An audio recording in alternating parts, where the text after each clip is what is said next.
मंच पर नहीं आए, वो नाम लेने को मना कर रहे हैं। नाम बोल दिया हम चाह रहे हैं। मोतियुर रहमान साहब, बबलू साहब, चिश्तिया भी है जो हमारे दिलों में रचा बसा हुआ है। अब मेरी गुजारिश है कि आप सब लोग तशरीफ रखें, जिसके लिए आप यहाँ तशरीफ लाए हैं। ये आपका इस्तकबाल करने का जज्बा बता रहा है कि वाकई आप लोग बहुत खुश हैं और इंशाअल्लाह ये खुशियां रामपुर के हर इंसान के चेहरे पे नजर आएंगी। मंच पर आसीन उत्तर प्रदेश सरकार में मंत्री रहे, हम सब के लोकप्रिय नेता श्री नावेद मियां साहब, माथुर अंकल साहब, अभी बार के अध्यक्ष बने हैं परम आदरणीय श्यामलाल जी, बाबर कहाँ साहब, जाहिद भाई, मोइन पठान साहब, और उसके अलावा ऐसे लोग जिनके लिए मैं अगर शुक्रिया शब्द का इस्तेमाल करूंगा तो वो बहुत छोटा शब्द होगा। ऐसे सभी लोगों को मेरे हाथ जोड़कर नमन, हाथ जोड़कर नमन।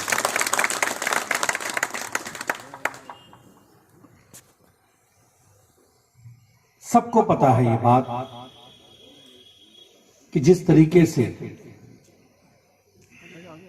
नावेद मियां साहब ने बिना किसी की परवाह किए चुनाव को लड़ाया ही नहीं, कंधे से कंधा मिलाकर रामपुर की तरक्की के लिए, रामपुर के बेहतर भविष्य के लिए और एक रामपुर एक बहुत अच्छा शहर बन सके, इसके लिए उन्होंने जाने कितनी ये कुर्बानी दी इस चुनाव में, ये सबको पता है।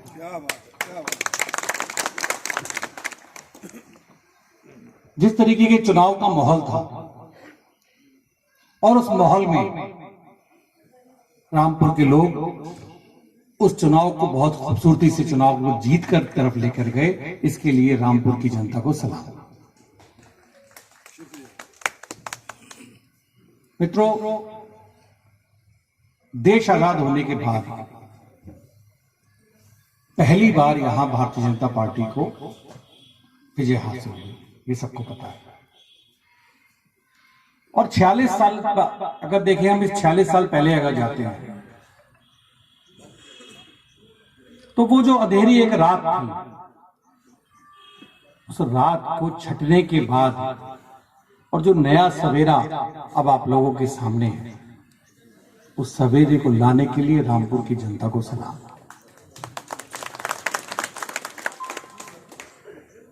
मैंने चुनावों में जो मियां के साथ जितनी जनसभाएं की थी और खुद भी जाकर मैं हर इलाके में जो बात करता था, चुनाव जीतने के बाद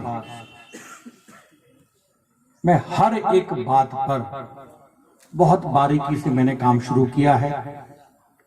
और काम शुरू ही नहीं किया है, मुझे ऐसा लगता है कि आने वाले 3 से 4-5 महीनों के अंदर अंदर इसके परिणाम आपको देखने को मिलेंगे, ये मैं आपको विश्वास करता हूं। मित्रों, जब मैं छोटा था, बचपन में जब हम सौराखा के अखाड़े पर रहा करते थे, तो हमारा जो घर था, उस घर के चारों तरफ मुस्लिम परिवार ही रहते थे। शायद हमारा घर अकेला ऐसा था जो हिंदू परिवार था। हमें यह पता ही नहीं था कि क्या हिंदू होता और क्या मुसलमान होता है। हमारे घर के सामने एक अबरार भाई रहा करते थे, हम दोपहर का खाना वहां खाते थे, कभी वो हमारे यहाँ उनके बच्चे खेला करते थे। हमें पता ही नहीं था हिंदू और मुसलमान क्या होता है।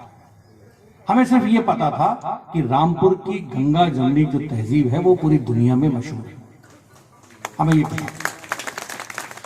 लेकिन कुछ राजनीतिक लोगों ने अपनी राजनीति को चमकाने के लिए 80 के बाद से दोनों के बीच में इतनी गहरी खाई पैदा कर दी कि उनको फर्क ही नहीं, दोनों को एक दूसरे का दुश्मन बनाना शुरू कर दिया।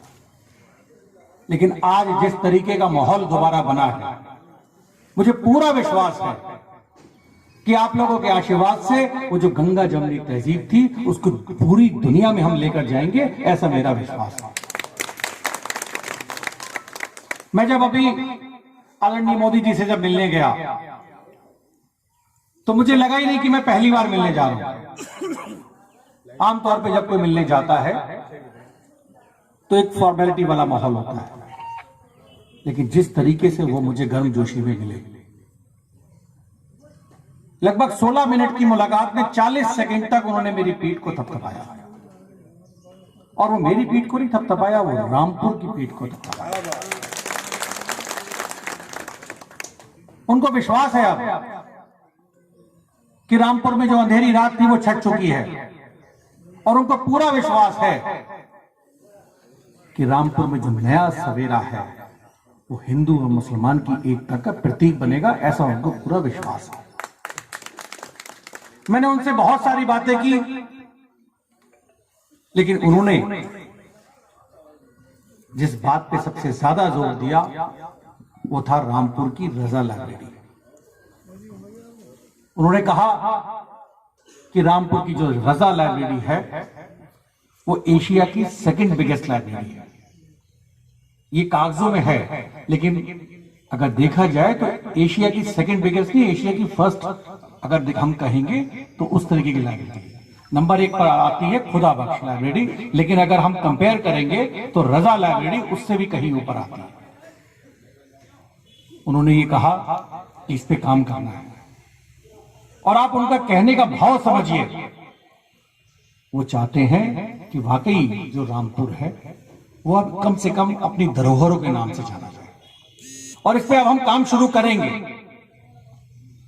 जिस तरीके का माहौल रामपुर में जो पिछले 46 साल से था, उस माहौल को बदलने के लिए, उस माहौल को हिंदू मुस्लिम एकता का प्रतीक बनाने के लिए आप सब लोग मेरा साथ देंगे, मुझे इस बात का पूरा विश्वास है। हमें अपने रामपुर को मेरा रामपुर समझना होगा। हर रामपुर वासी को यह समझना होगा कि ये रामपुर उसका रामपुर है। आपको याद होगा जिस तरीके से मोदी जी ने प्रधानमंत्री बनने के बाद स्वच्छता का अभियान चलाया था,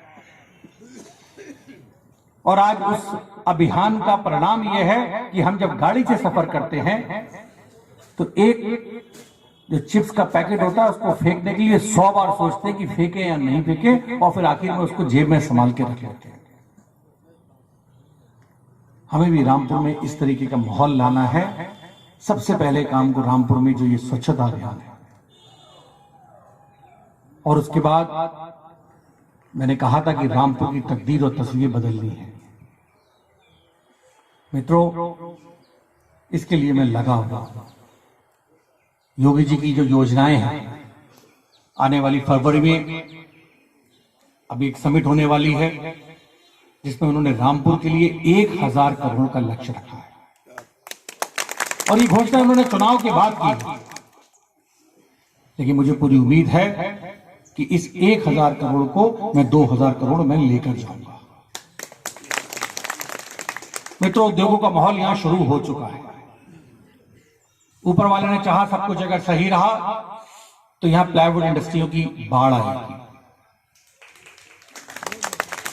क्योंकि रामपुर हमारा प्लाईवुड का हब रहा है। और ये सबको पता है कि एक व्यक्ति ने अपनी राजनीति को एक अलग तरीके से चमकाने के लिए यहां से इंडस्ट्रियों का क्या हल किया था, ये सबको पता है। लेकिन अब चूंकि वो चैप्टर क्लोज हो चुका है, अब रामपुर में सिर्फ उद्योगों की बात होगी, सिर्फ उद्योगों की बात होगी। आप लोगों को मैं विश्वास दिलाता हूं कि जिस तरीके से अगर बिजली चेकिंग के नाम पर किसी का भी अगर उत्पीड़न होता है तो आप सिर्फ मुझे फोन कीजिए, मैं विश्वास दिलाता हूं एक व्यक्ति का भी मेरे रामपुर में किसी को उत्पीड़न में नहीं होने दूंगा। अगर किसी भी सरकारी कार्यालय में बेवजह किसी को परेशान किया जाता है या उसके साथ ज्यादती की जाती है तो आपसे मुझसे एक बार कह के देखिएगा। मैं आपको यकीन दिलाता हूं क्योंकि मैं ये चाहता हूं कि रामपुर का एक एक शख्स जो यहां बैठा है वो अपने आप को विधायक समझे। ये मेरा सपना है। मित्रों, आज रामपुर का परिणाम पूरा देश देख रहा है। कश्मीर के बाद अगर हम देखेंगे तो रामपुर की नगर विधानसभा ऐसी सीट आती है जहां मुस्लिम बड़ी संख्या में है। और जिस तरीके का परिणाम आप लोगों ने दिया है, आज सबकी निगाहें रामपुर पर है।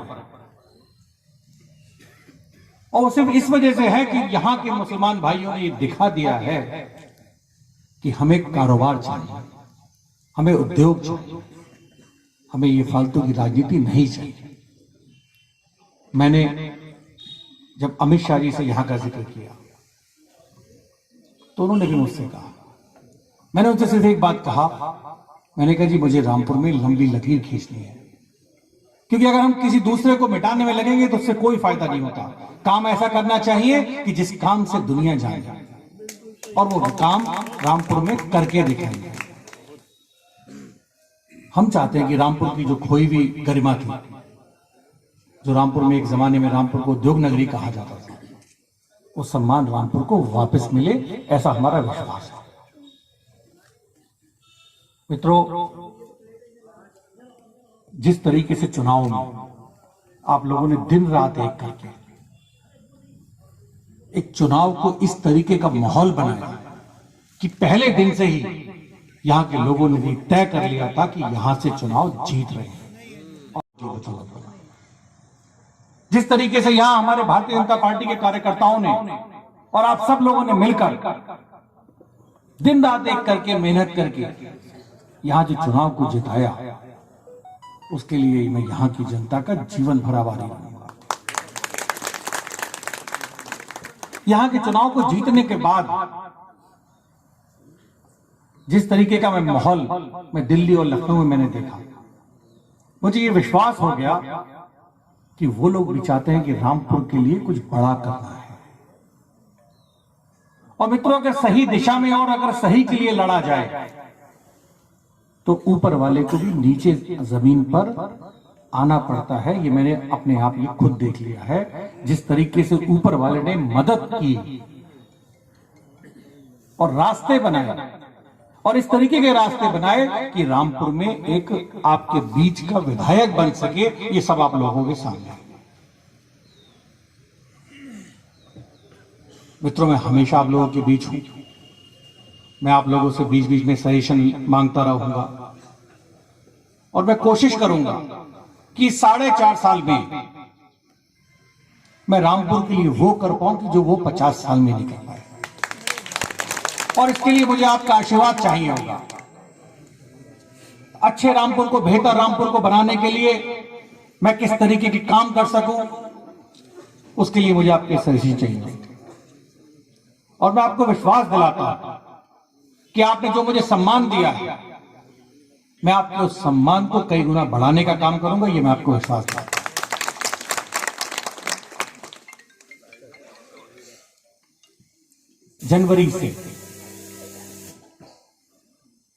जनवरी से मैं यहां पर एक योजना शुरू कर रहा हूं। केंद्र सरकार की और उत्तर प्रदेश सरकार की जितनी योजनाएं हैं, मुझे ये आदरणीय अमित शाह जी ने कहा, केंद्र सरकार और उत्तर प्रदेश की जो योजनाएं हैं, अब लोगों को विकास भवन आकर वो लेने की जरूरत नहीं है। मैं जिस तरीके की प्लानिंग कर रहा हूं, उससे हम लोगों के घर पर उनकी कुंडी बजाकर वो योजनाएं घर पे देके जाने का काम करेंगे। ये मैं आपको बताऊं। और इसमें आप लोग मेरी मदद कीजिएगा। आपको अपने मोहल्ले में कोई गरीब दिखे, आप सीधे उसको मेरे घर भेजिएगा। मैं वहां कैंप बना रहा हूं। वहां पर हर विभाग के अलग अलग कैंप लगे होंगे। जिसका जिस विभाग से काम होगा वो हमारी जिम्मेदारी है। चाहे उसको आवास चाहिए, चाहे उसको आयुष्मान कार्ड चाहिए, अगर उसको राशन नहीं मिल रहा है या कोई भी तरीके की, आप सोचिए सरकारी इतनी योजनाएं हैं कि अगर हम एक कागज पर भी अगर लिखना शुरू करेंगे तो आखिर तक योजना खत्म नहीं हो सकती। और आप ये भी विश्वास कीजिएगा, कोई अगर आता है तो योजनाएं में कुछ ना कुछ लेकर ही जाएगा। सिर्फ एक कम्युनिकेशन की कमी होती है और वो गैप को हम खत्म करेंगे। अमित शाह जी का सपना है कि उत्तर प्रदेश सरकार और केंद्र सरकार की योजनाएं रामपुर के हर घर घर के लोगों तक जाए। और इसके लिए मैं जनवरी से मैं बहुत एक बड़ा काम करने जा रहा हूं। उस समय मुझे आपका आशीर्वाद चाहिए। आपके मोहल्लों में, आपके इलाकों में जो भी गरीब है, बस आप सिर्फ उसको वहां तक भेजिए। उसके बाद मेरी जिम्मेदारी रहेगी कि योजनाएं किस तरीके से मैं उसको दे सकूं। सारे काम उसमें हमारी टीम करेगी, क्योंकि मैं भी अब चाहता हूं कि इस 4.5 साल के अंदर रामपुर में जितने जो गरीब लोग हैं, केंद्र सरकार की हर योजना का लाभ उनको मिलना चाहिए। और ये मिलाकर मैं दिलाकर रखूंगा। मित्रों, बातें तो बहुत हैं, लेकिन सिर्फ मैं एक बात में दोबारा फिर मैं कहूंगा कि मुझे मोदी जी को, जो रामपुर की गंगा जमुनी तहजीब, जिसकी वजह से आज उनका प्यार मेरे साथ इस कदर है, उस गंगा जमुनी तहजीब को मुझे वहां तक साबित करने के लिए आप लोगों का साथ चाहिए।